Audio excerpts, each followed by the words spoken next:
Alright people, don't forget to subscribe and hit the bell notification. That way you'll know when I upload the next video and you'll be supporting my channel. Follow me on Twitter. Every time I upload a new video, I'll be tweeting.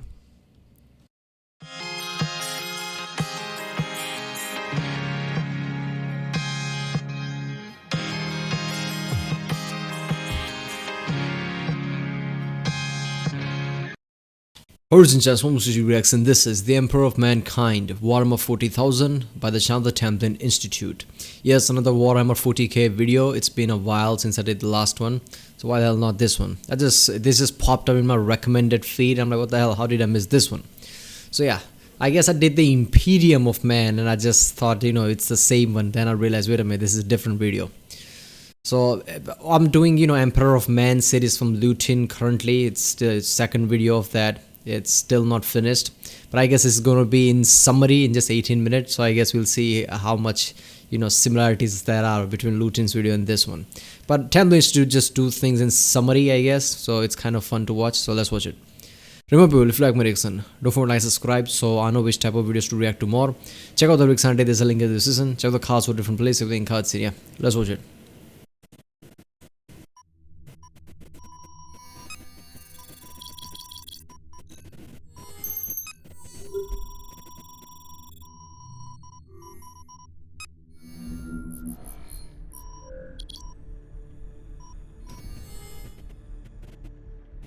Lost amidst the endless temples, fortresses, and hive ecologies that have long since covered Holy Terra, there can be found a lone mountain.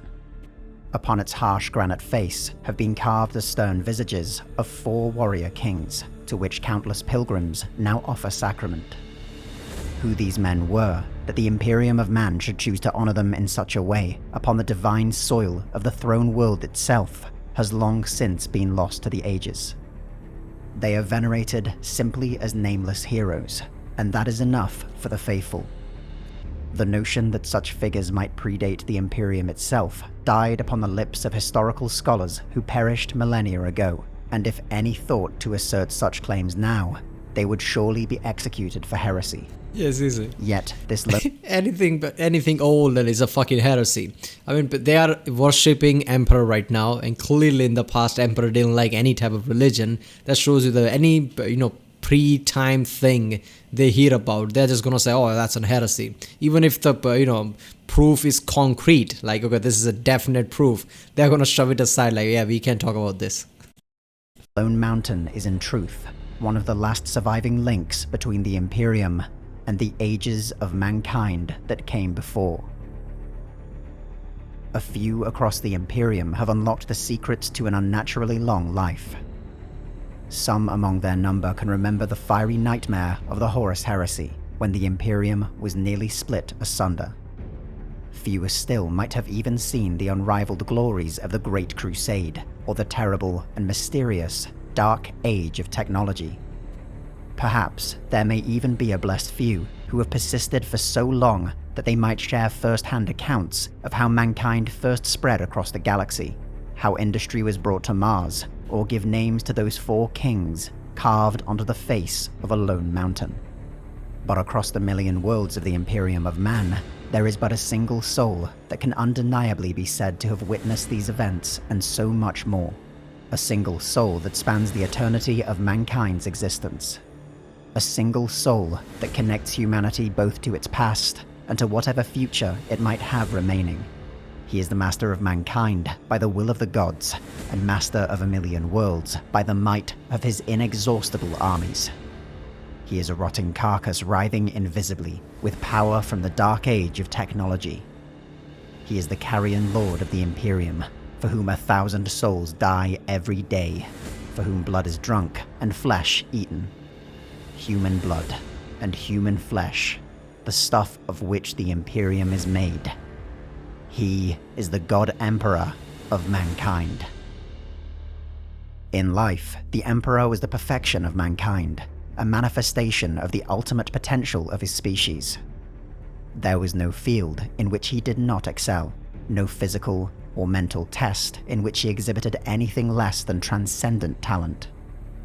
He was a peerless statesman, military leader, philosopher, and scientist. Seemingly immortal, he was able to craft his mind and body across countless lifetimes. All right, so that kind of surprising to think about, but he excelled at every field. So all the discoveries that happened, Emperor himself probably did some of the discoveries because he excelled at every field, even the science, right? So creating all the Primarchs, obviously you constantly hear that Emperor did that, but I always assume that it's group of scientists and whatever. No, but he probably himself did the research and shit. But his experience accounts for only a fraction of his ability. The Emperor was a psyker, able to draw power from the extra-dimensional realm known as the Immaterium. His capabilities here were likewise unrivaled, and there were few beings to have ever existed across reality that demonstrated his same level of control or raw psychic strength. In death, the Emperor is a shattered wreck, more corpse than man, yet clinging to life through both his own inexorable will and the wondrous forgotten technologies of the Golden Throne. His physical body is a frail, withered husk, a prison of flesh. For 10,000 years, he has sat immobile and silent. Only his mind endures, yet locked in an eternal battle against the ruinous powers within the Immaterium. So long as he remains, there is hope for the galaxy.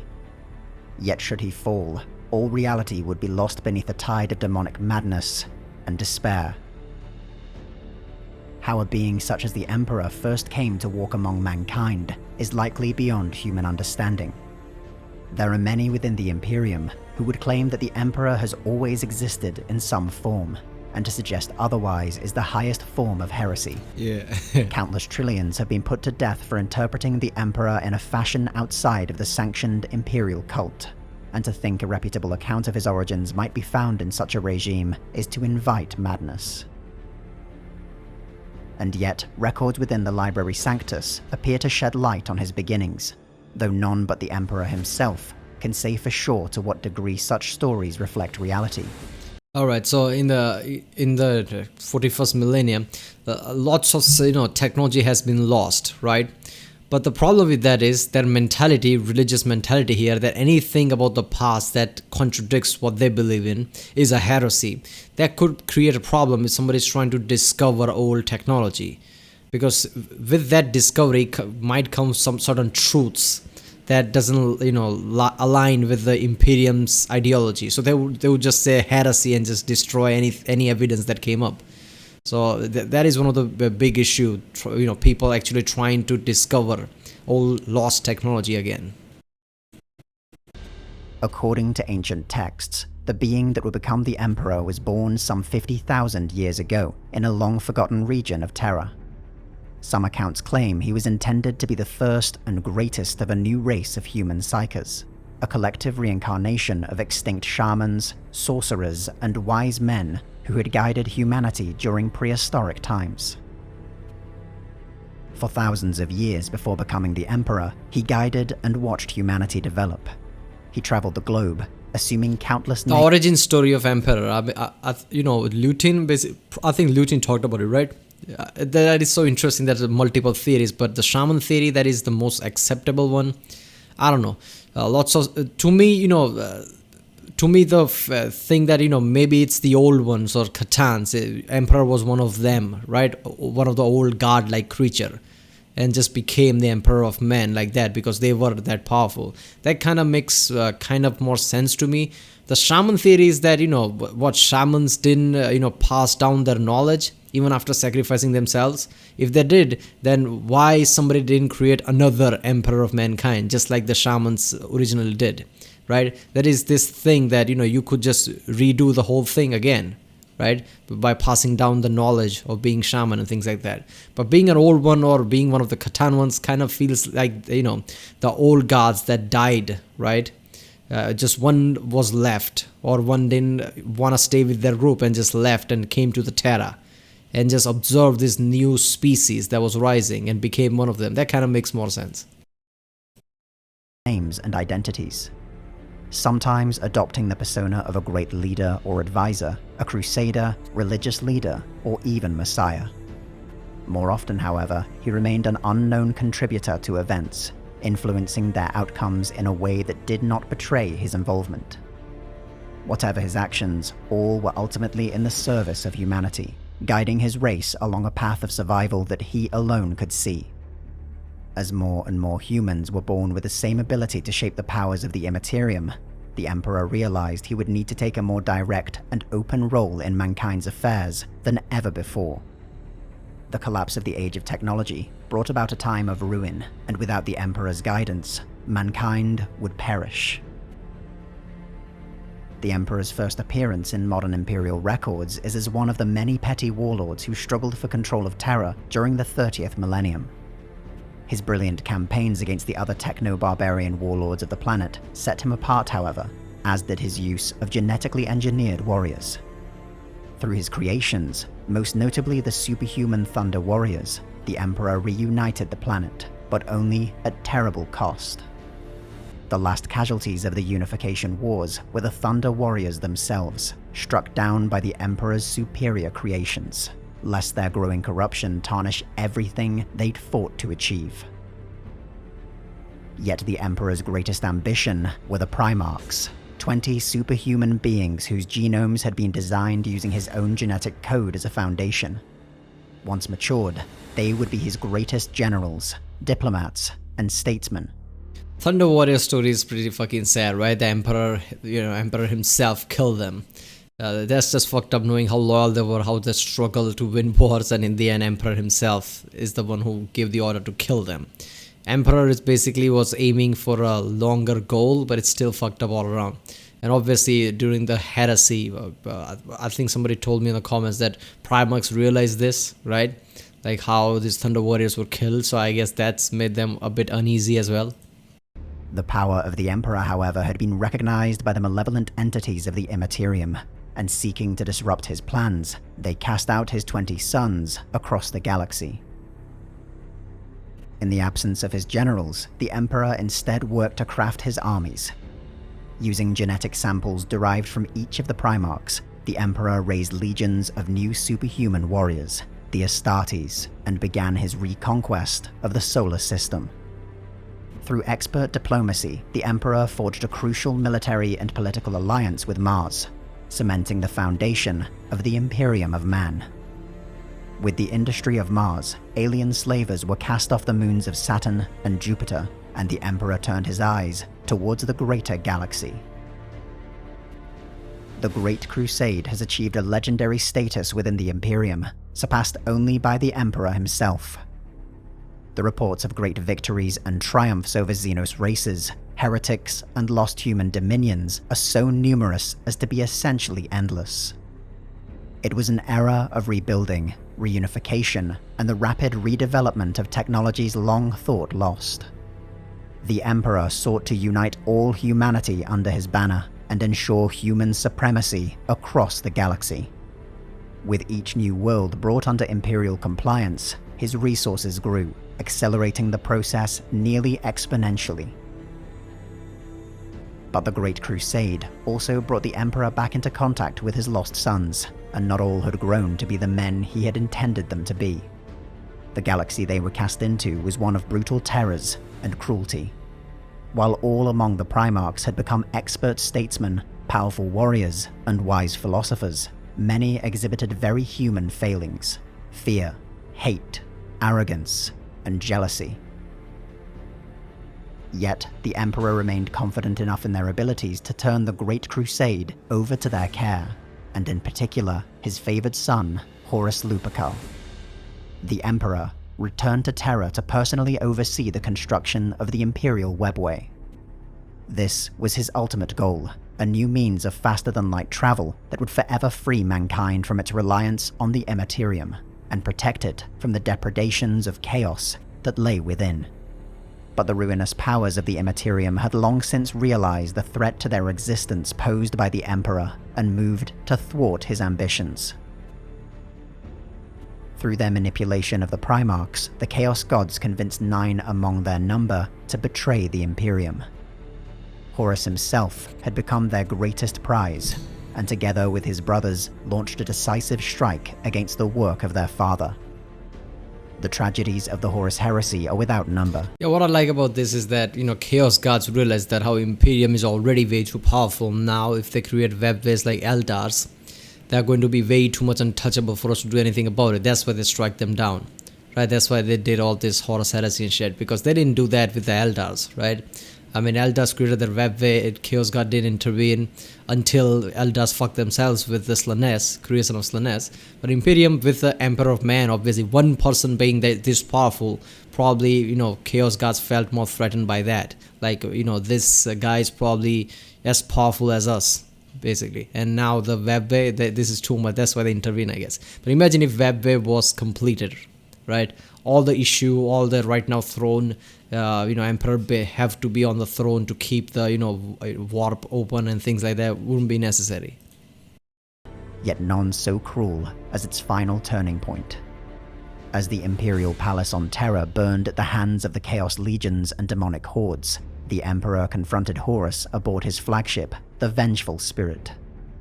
The battle between the Emperor and Horus was like nothing the universe had ever seen, before or since. The powers unleashed were simply beyond comprehension. The Emperor had confronted Horus as a means to end the conflict in a single stroke, but according to legend, found himself unable to kill a son he still truly loved. It is said Horus tore off one of his father's arms, shattered many of his organs, and still the Emperor refused to deliver a killing blow. From what accounts survived, it appears that it was only when Horus casually and cruelly flayed a man alive who attempted to intervene that the Emperor realized his son was truly lost. The psychic energies that destroyed Horus tore his soul from reality in a manner that blotted the arch-traitor from all existence. It was an act of destruction so final that not even the powers of the Chaos Gods could save or revive their fallen champion. But the act had come too late.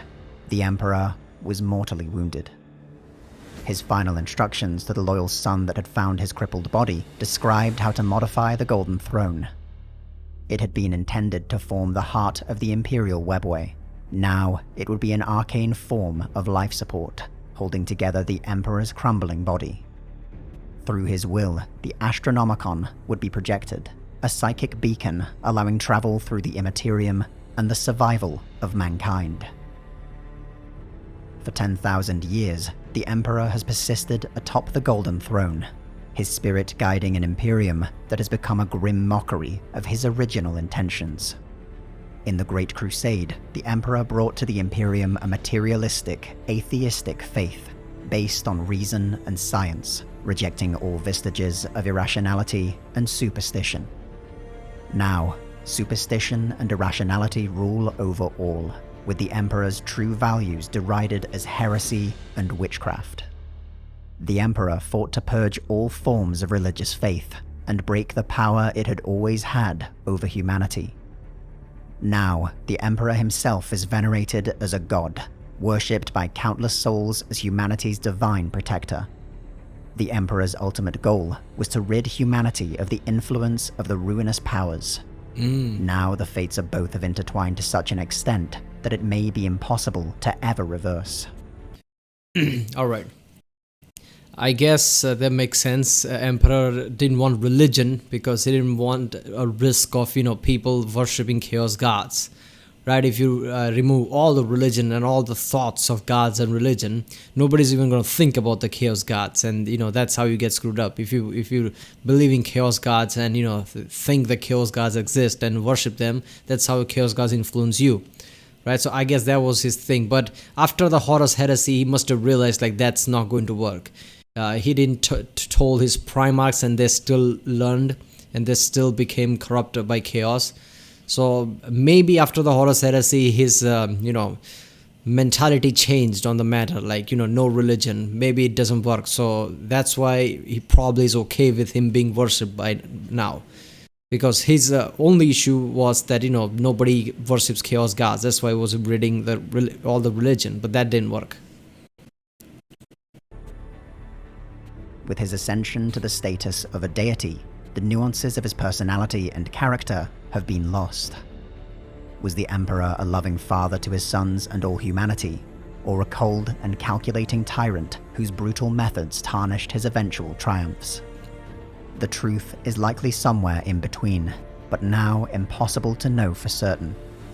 Regardless, the being who today sits atop the Golden Throne is likely far different than the man who is interned within it. With each passing year, it is said that the power of the Golden Throne grows weaker and the astronomicon it projects across the galaxy diminishes with it. Only the greatest tech priests of the Adeptus Mechanicus know the truth. The Golden Throne is failing, and well beyond their ability to repair. The Emperor is dying, and his fate may be inevitable. The emergence of the Great Rift is yet another mortal wound. The Imperium has been severed in two. Yeah, isn't the newer update of this came in a few years ago, where Gilliman is now alive, right? That there is a plan in place to, I guess, revive Emperor or something like that. Official Warhammer thing that they are trying to revive Emperor or something like that. And tens of thousands of worlds are now caught upon the very gates of hell. Titanic warp storms roar across the galaxy, and everywhere, civilizations are tormented, enslaved, and altogether destroyed by demonic legions.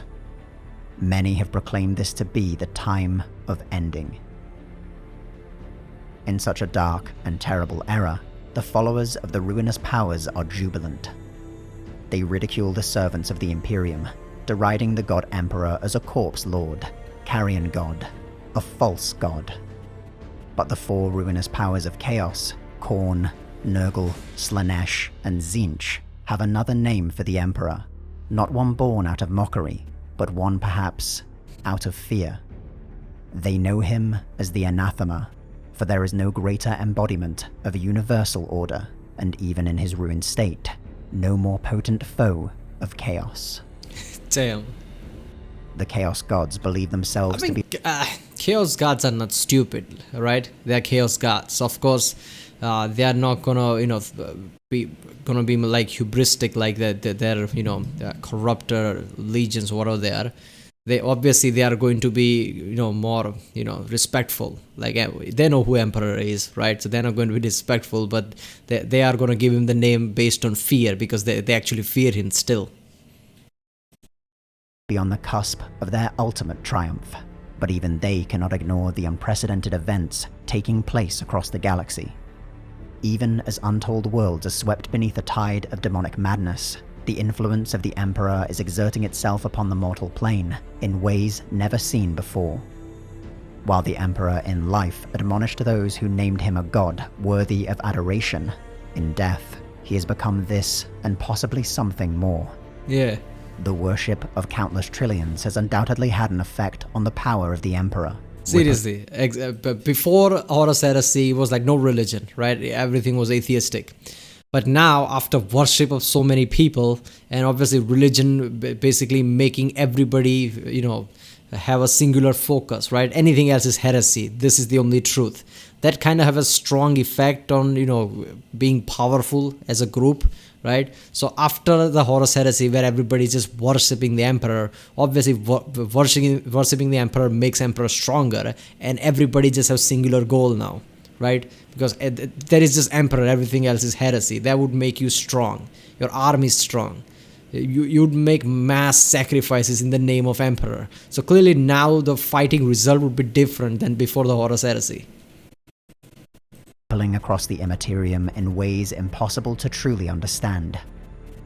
The few individuals privileged enough to enter the Golden Throne have come back with the unshakable feeling that even as his mortal body fails, his spirit and will have only grown in power.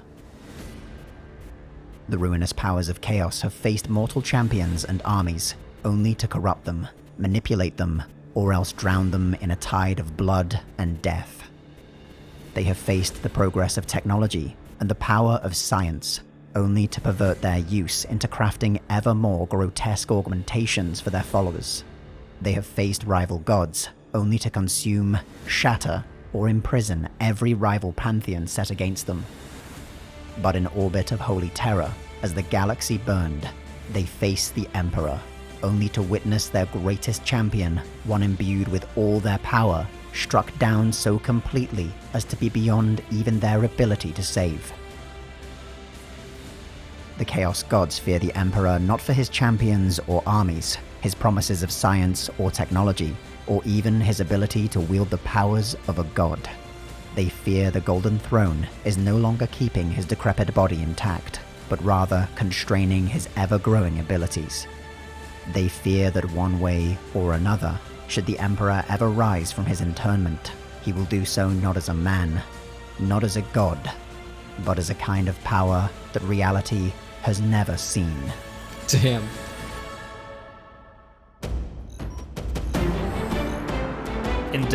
Yeah, I want to see in a newer update Emperor being revived, and now Emperor is way too powerful, and we can actually see, you know, a direct fight with the Chaos Gods. That would be something, right?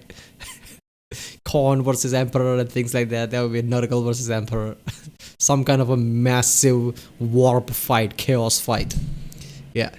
Alright, well, that was the Emperor of Mankind, Warhammer 40,000 by the channel Templin Institute. Even if with the summary, this was a great video, right? I mean, this is in summary short compared to Lutin, but it does cover lots of things.